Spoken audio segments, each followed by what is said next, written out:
The Detroit Lions put on a spectacular performance, defeating the Seattle Seahawks 42-29 in a thrilling NFC showdown at Ford Field on Monday. From Amon-Ra St. Brown throwing a touchdown pass to Jared Goff and making a toe-tapping grab in the end zone, to Jameson Williams sprinting for a 70-yard score, and two running backs bulldozing defenders, the game was packed with excitement. The victory leaves the Lions with a 3-1 record, solidifying their status as legitimate contenders. Goff was flawless, completing 18 of 18 passes for 292 yards, 2 touchdowns, and no interceptions. On the ground, David Montgomery and Jahmyr Gibbs combined for 118 yards and 3 touchdowns. Seattle didn't go down quietly, with Geno Smith throwing for 395 yards, 1 touchdown, and 1 interception, while Kenneth Walker found the end zone 3 times. But Detroit's firepower was just too much to overcome. The game started with the Lions establishing their physicality. Jack Campbell forced a fumble from DK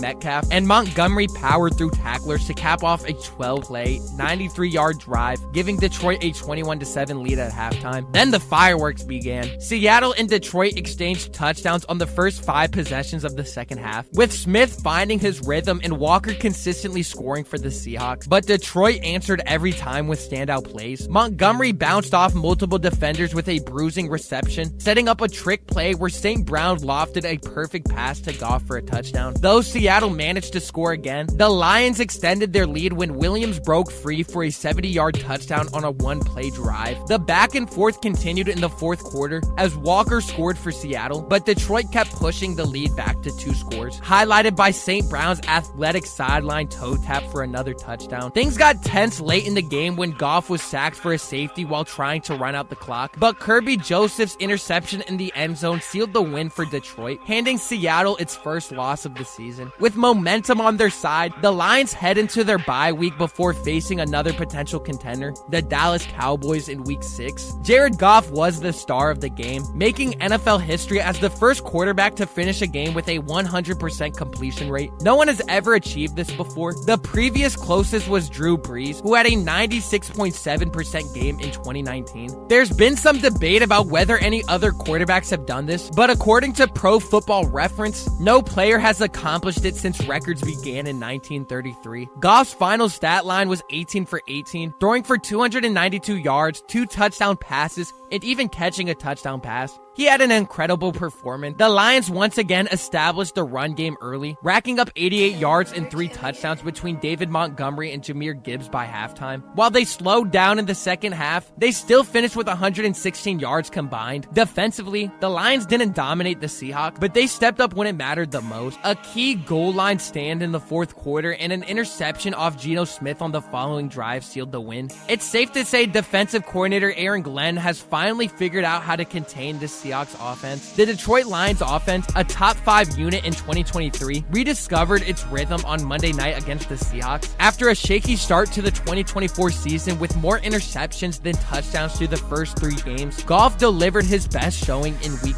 4. Amon-Ra St. Brown also caught a touchdown pass from Goff, making the Lions the first team in NFL history to have 2 players throw a touchdown, catch a touchdown, and record a perfect completion percentage in the same game. The Lions offense, which struggled in the red zone earlier in the season, came alive in week 4. They didn't settle for any field goals, scored 6 touchdowns, and went 5 for 5 in the red zone. Prior to the game, Goff and the offense had been averaging just 20.7 points per game and converting only 38% of red zone opportunities into touchdowns, one of the lowest rates in the league. Monday night's offensive explosion marked a significant turnaround for Goff and coordinator Ben Johnson's unit, which needed every bit of production to snap their 6-game losing streak against the Seahawks. And as we all know, Goff found his groove against Seattle, aided by big plays like J-Mo's 70-yard touchdown catch in the third quarter, along with the reliable ground game. Jahmyr Gibbs, he led the rushing duo with 14 carries for 78 yards and 2 touchdowns, while David Montgomery did add another rushing score. Williams has emerged as a key player for the Lions this season, recording 13 catches for 289 yards and 2 touchdowns through 4 games. With his development, the Lions offense now has the firepower to become a dominant force. Tim Patrick is increasingly proving to be a strong fit for the Lions, especially after his most productive performance yet during Monday Night Football. In the 42-29 win over the Seahawks, Patrick caught both of his targets for 52 yards, including 2 catches of over 20 yards, showcasing his physicality and vertical threat. After missing 2 seasons, the 6'4" receiver has now played more than 30 snaps in back-to-back games, a sign of his steady progress. Head coach Dan Campbell has emphasized Patrick's value to the team, remarking several times, "He really does fit us." There's plenty of reason for optimism when looking at how Tim Patrick made his plays against the Seahawks. His first big play came on a 23-yard reception over the middle, with quarterback Jared Goff rolling out.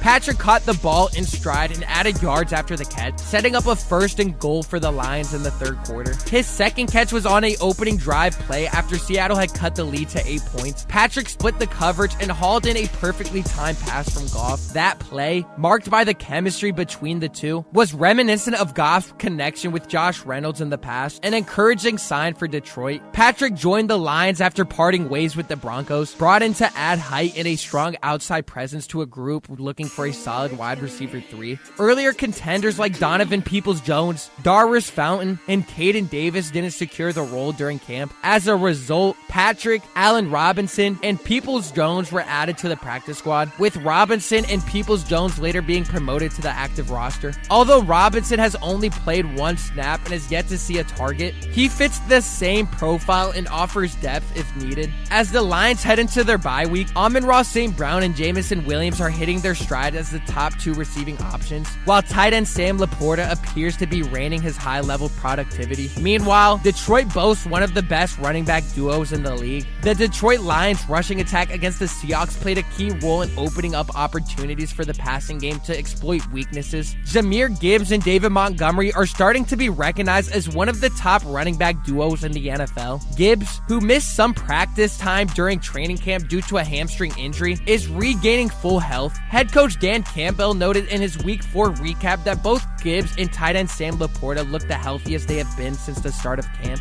Gibbs rushed for 78 yards and 2 touchdowns on 14 carries, further showcasing his impact. Under Dan Campbell's leadership, the Lions offense has built its identity around the run game. Now in his 4th year, Detroit boasts a formidable 1-2 punch with Montgomery's physical style and Gibbs' change of pace speed. Montgomery has led the chains through the first 3 games, with Gibbs providing a dynamic complement. As Detroit just finished their Monday night showdown with the Seahawks, the run game looks poised to play a major role this season. Montgomery has surpassed 90 rushing yards in 2 of his first 3 games, including a 105-yard performance on 23 carries against Arizona. A strong run game could also set up Detroit's play-action passing attack, which might give Laporta a chance to make a difference in the red zone. Although Laporta has had a quiet start to the season, he was one of the team's top red zone threats last year and still has that potential. The Lions are off to an explosive start already, and they are proving that they have one of the best running back duos, and their offense is still playing at an elite level. Let me know what you guys thought of this Detroit Lions game and what you think about this rest of the season.